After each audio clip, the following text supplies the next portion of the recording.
Alright, welcome back mga ka-Johnny. Ah, Magandang gabi, no? Medyo gabing-gabi na talaga, alas 11 na. Kaya medyo mahina ang boses ko ngayon dahil may natutulog na. Pero papasegue ko lang to. Mga ka-Johnny, no? Para doon sa mga OLA victims na kung sakali man, is para ma-aware kayo dito sa ibang modes na ginagawa ng mga OLA.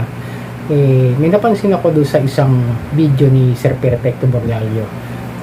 May nag-comment, merong isang parang siguro na kakaiba ito or parang first time ko lang mabasa yung itong klase ng harassment na ginagawa ng OLA, mga ka-Johnny. Pero salamat nga pala doon sa mga subscriber natin na patuloy na sumusubaybay sa aking channel, patuloy na sumusuporta at patuloy na humihingi ng mga payo sa akin yung mga Pero mga ka-Johnny, kung hindi pa kayo nakasubscribe, subscribe na po kayo sa aking channel. At hindi pa kayo subscribe, like and share yung ating video para makatulong tayo sa iba mga OLA victim, mga ka-Johnny. At hindi lang para sa mga OLA victim, kundi para sa mga hindi pa victim pero tulungan natin makaiwas na dito sa mga OLA na hindi naman talaga nakakatulong sa ating mga nangangailangang mga mahihirap, mga ka-Johnny, o yung mga nangangailangan ng pera na kahit sabihin mo ang hirap kasi explain kasi may iba tayong mga sitwasyon sa buhay. Pero kung papasukin niyo ang OLA, pag-isipan niyo ng 2-3 beses, basta mas maraming higit bago niyo pasukin ang online lending apps, mga ka-Johnny, bago niyo pasukin yan.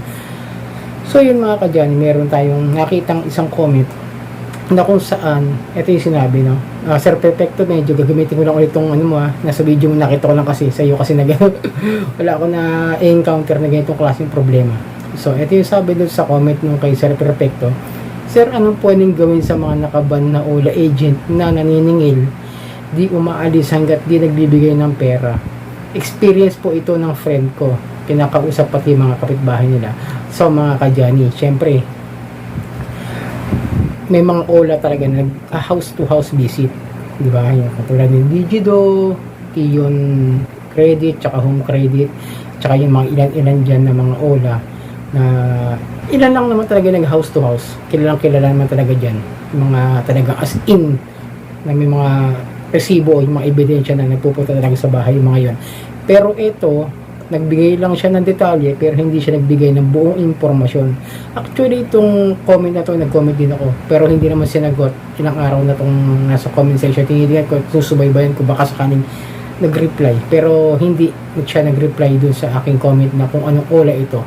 Pero para maging aware yung mga OLA victims, yung mga OLA, mga humihiram sa mga OLA, kung ganito man yung sakali mangyari sa inyo na merong mga nakaputing ban, sabi nakaban daw, basta something nakaban na OLA agent na maniningil at hindi umaalis hanggat hindi nagbibigay ng pera, may karapatan po kayong magreklamo sa barangay ninyo. Tandaan ninyo, kasi naniningil lang po sila at hindi po sila pwedeng gumawa ng kahit anong malisyoso o mapangharas na mga gawain dahil nga utang po yung usapan dyan. Pwede pong dalihin nung borrower o yung loaner yung mga OLA agents na ito doon sa barangay para doon pag-usapan at hindi para lamang maningil at hindi umalis nang wala silang nasisingil na pera doon sa loaner. Pwedeng harapin muna yun sa pagka ayaw umalis, sige, kung ayaw umalis, sa barangay tayo mag-usap, mga ganun, mga ka-Johnny.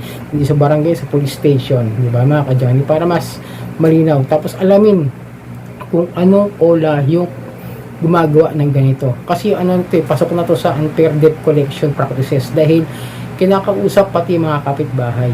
Anong purpose po ng OLA para kausapin yung kapitbahay? Hindi naman po yun yung umutang, kung hindi yung pinuntahan lang nila ron, di ba? As in, parang lumalabas kasi sa meron kasing batas ako nakita dyan na fair debt collection, hindi sa unfair, hindi sa fair. Kasi ang karapatan ng isang collector is kausapin mismo yung borrower. Katulad ko, ako napuntahan ako ng Ion Credit, hindi man ako nakausap, pero yung may-ari ng bahay na inuupahan namin sa Caloocan is yung kinausap dahil wala nga ako ron. Pwede naman siya mag-proxy at kausapin na ganito. Syempre wala nasa trabaho at saka hindi naman dito nakatira, pero yung kapamilya o yung kamag-anak dito pa rin nakatira, kaya meron pa rin akong karapatan na malaman ko kung ano yung pinag-usapan nila. dahil doon nakatira sa ibang lugar yung aking pamilya. Kasi yun ang ginagamit kong address talaga dahil yun ang aking permanent address. At ngayon nga malapit ako sa trabaho ko dito sa Valenzuela, kaya dito ako tumitira. Ganyan mga kadyan yan. Pero hindi pa rin ako makakasuhan ng estapa doon dahil ginagamit ko yung permanent address na kilala ako sa lugar na iyon at alam nila kung saan ako mahanap at pwede na ibigay yung impormasyon sa akin kung saan ako pwede punta. Pero tandaan nyo mga kadyan, hindi sila maaaring pumunta sa workplace. Mag-iiwan lamang sila ng demand letter. Pero yung ginagawa ng OLA na ito na hindi ko alam kung ano is yung kinakausap pati kapitbahay is labag na po sa batas. Unfair debt collection practices na rin po ito. Tapos hindi umaalis hanggang hindi nakakasingin ng pera. Kasi pwede po yan pag-usapan sa barangay at pag hindi pero yung online lending, makikipag-usap sa barangay, parang hindi nasaklaw talaga ng barangay yan mga kadyani.